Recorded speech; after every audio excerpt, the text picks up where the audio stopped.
Have you ever looked at Olympic sprinters' shoulders and wondered how they get so big, powerful, and flexible? The interesting thing is, while gym goers and athletes often deal with shoulder injuries, one study shows that 36% of resistance training injuries happen in the shoulder. Sprinters rarely face this problem. Injuries are usually caused by muscle imbalances, shoulder instability, or loss of mobility, but sprinters seem to avoid most of these issues. So why is that? The truth is, there isn't direct research on this exact topic, but we can try to understand it through some indirect studies. The easiest answer might be genetics or the use of steroids. And yes, for top-level athletes, that could be a factor. But what's more interesting is understanding the things we can actually control. One study suggests that shoulder muscles are made up of a mix of fast-twitch and slow-twitch fibers. This means to develop them, you need both high-intensity, low-rep exercises and low-intensity, high-rep exercises. If you look closely, sprinters' training patterns follow this exact formula. If there was direct research on sprinters' powerful shoulders, the answer might be easier to find. But right now, that's not the case. That doesn't mean we can't understand how this development happens. The existing research on shoulder development can give us some interesting clues. It's clear that genetics plays a role, and in the case of elite-level athletes, the possibility of steroids could also be considered. But the conversation doesn't end there. There are many factors within anyone's control, and that's what's more interesting, because once we understand these, anyone can apply them to their training. One thing that research clearly shows is that shoulder muscles are quite unique, as they're a mix of fast-twitch and slow-twitch muscle fibers. This means that training them effectively can't be done with just one type of exercise. To activate both types of muscle fibers, you need both high-intensity, low-rep training and low-intensity, high-rep training. This immediately makes sense when you realize sprinters' training patterns naturally cover both of these approaches. Once we understand that sprinters' shoulders aren't just a result of genetics or steroids, finding the real reason becomes even more interesting. According to science, the shoulders are a unique muscle group because they aren't made up of just one type of muscle fiber. They have a combination of both fast-twitch and slow-twitch fibers, which basically determines how power and endurance are balanced in a movement. When a muscle has both types of fibers, developing it requires more than just one type of training. Fast-twitch fibers are responsible for explosive power, and to grow them, you need low-rep, high-intensity training. On the other hand, slow-twitch fibers provide endurance and stability, and their development comes from high-rep, low-intensity movements. Now, if you pay attention, you'll see that sprinters' training naturally includes both of these things. When a sprinter starts a race, their arm swings are explosive for initial acceleration, low reps but full power. Then, as the race progresses, the movement becomes more consistent, high reps but controlled intensity. This combination seems perfect for activating both types of shoulder muscle fibers. If sprinters have such powerful shoulders, one big reason could be their arm movement. When a race starts, the initial arm swings are explosive with maximum power, but the reps are quite low. This movement activates the fast-twitch fibers, which are responsible for power and strength. But a race isn't just about the start. In a full 100-meter sprint, a sprinter takes about 44 steps, meaning both arms swing 22 times each. And for longer distances, these repetitions can increase, sometimes reaching up to 88. So, with every sprint, the shoulders are getting a natural high-rep workout without any extra weightlifting. When sprinters practice at lower speeds, their steps and repetitions increase even more. Every time the arms swing, the muscles come under tension, and this tension is a major factor in muscle growth or hypertrophy.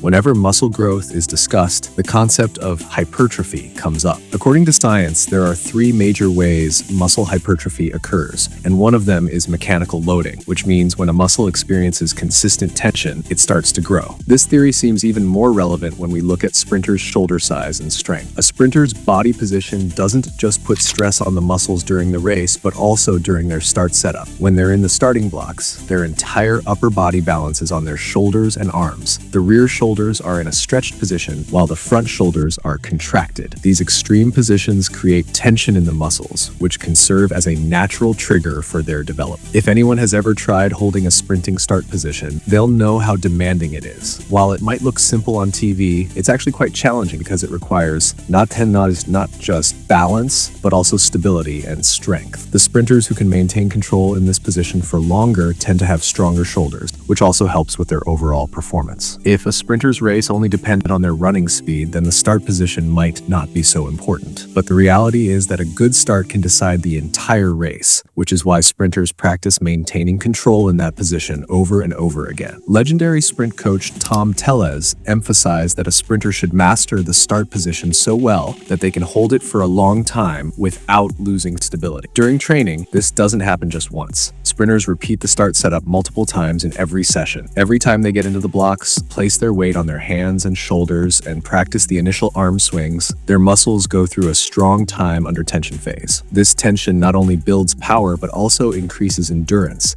which can be a hidden advantage for any elite sprinter's shoulders. If you think about it, this principle is also followed in regular weight training. The more controlled the tension, the more muscle adaptation happens. For sprinters, this tension happens naturally as part of their training, and that might be why their shoulders appear so strong and developed. If only training and movement patterns played a role in shoulder development, then any high-performance athlete's shoulders should look like sprinters. But there's another factor at play. Scientific research suggests that muscle growth and flexibility involve other mechanisms as well. One study found that when muscles are stressed through isometric, shortening, and lengthening exercises, the growth levels are almost similar. This means that it's not just heavy lifting or explosive movements, but controlled tension can also be equally effective in muscle development. In the context of sprinting, sprinters' start positions and their repetitive arm swings are doing exactly that, applying controlled tension to the shoulders continuously. Additionally, another study has proven that ballistic stretching using rapid, momentum-based movements helps increase range of motion without compromising strength. If you look at sprinting arm swings, they are essentially a form of ballistic stretching, where the shoulders go into extreme positions and come back, and this motion is repeated over and over. This could be a major reason why sprinters' shoulders are not only strong, but also flexible and injury resistant. If we look at a sprinter's body mechanics, it's not just the movement patterns that matter, but also posture and positioning play a big role. Research indicates that shoulder activation is directly impacted not only by motion, but also by the body's angle and hand position. One study found that during a bench press, when the torso's incline angle is increased, the activation of the front shoulders also increases.